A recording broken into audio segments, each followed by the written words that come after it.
আমরা কেক বানাবো একদম ডিম ছাড়া। যারা ধরুন ডিম খান না তাদের জন্যও কিন্তু এটা খুব সুবিধা যে ডিম ছাড়াও এত সুন্দর একটা কেক কিন্তু বানানো যায়। তো দেখুন আমি এখানে 4 চামচ মতন সাদা তেল দিয়ে দেবো। আর খুবই সহজে ঘরের সব জিনিস দিয়েই এই কেকটা কিন্তু তৈরি করে নেওয়া যায়।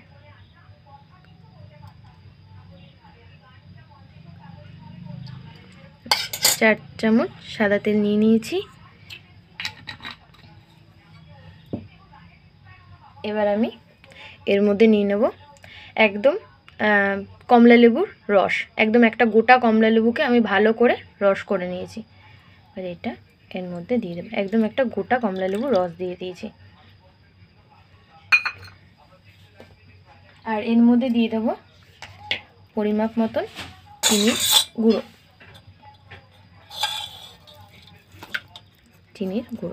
আপনারা যতটা মিষ্টি খাবেন সেই পরিমাপে দেবেন। দিয়ে এটাকে আমি ভালো করে মিক্স করব।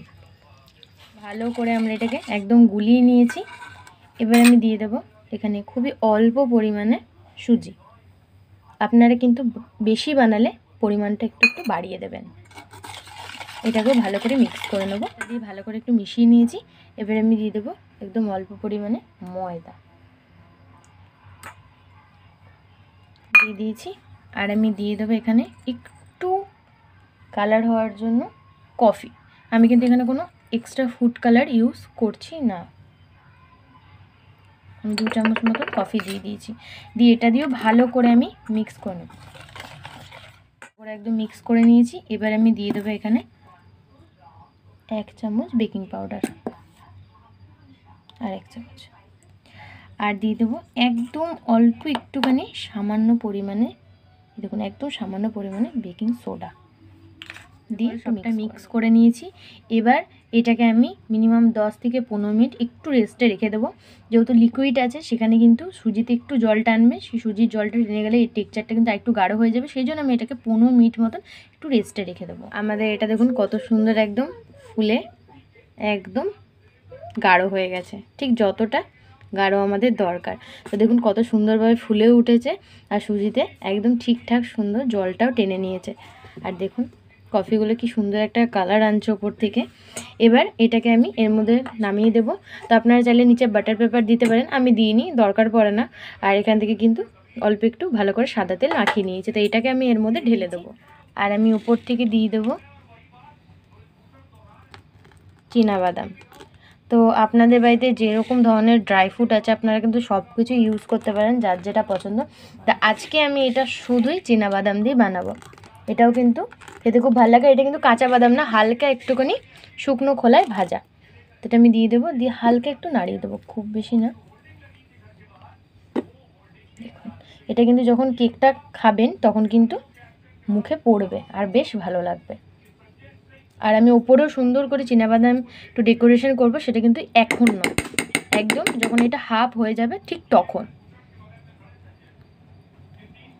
আমি এখানে কড়াই নুন দিয়ে দিয়েছি, দিয়ে গ্যাসটা 10 মিনিট ভালো করে আগে গরম করে নিয়েছি নুনটাকে দিয়ে, তারপরে স্ট্যান্ড দিয়েছি। তার উপরে কিন্তু আমি এবার 10 মিনিট পর কেকটাকে বসিয়ে দিয়েছি।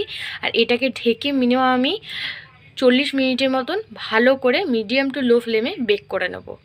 রেডি হয়ে গেছে। আর কেকটা নামিয়ে দিয়েছে। সাইড থেকে কিন্তু ছুরি ঢুকিয়েছি, দেখুন ছুরি ঢুকাতেও দরকার পড়েনি, এমনি সাইডগুলো কি সুন্দর একদম ভালো করে পারফেক্ট বেক হয়ে ছেড়ে দিয়েছে। এবার এটাকে আমরা খুলে প্লেটে নামিয়ে নেব। দেখুন আমাদের কেক কিন্তু একদম রেডি। আর খেতেও কিন্তু কেকটা খুবই ভালো লাগে।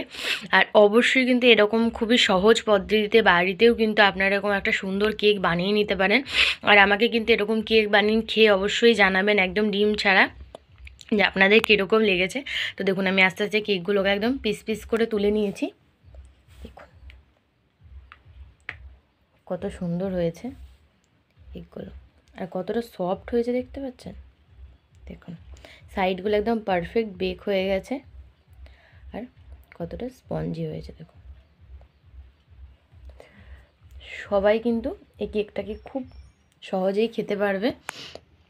তো এরকম সুন্দর একটা কেকের ডিম ছাড়া রেসিপি আপনাদের কীরকম লেগেছে সেটা কিন্তু অবশ্যই আমাকে কমেন্ট করে জানাবেন। আর ভিডিওটা যদি ভালো লেগে থাকে তাহলে লাইক করবেন, শেয়ার করবেন, আমাদের চ্যানেলটা অবশ্যই সাবস্ক্রাইব করবেন, বেল আইকন ক্লিক করবেন এরকম নতুন নতুন ভিডিও সবার আগে পাওয়ার জন্য গাইস।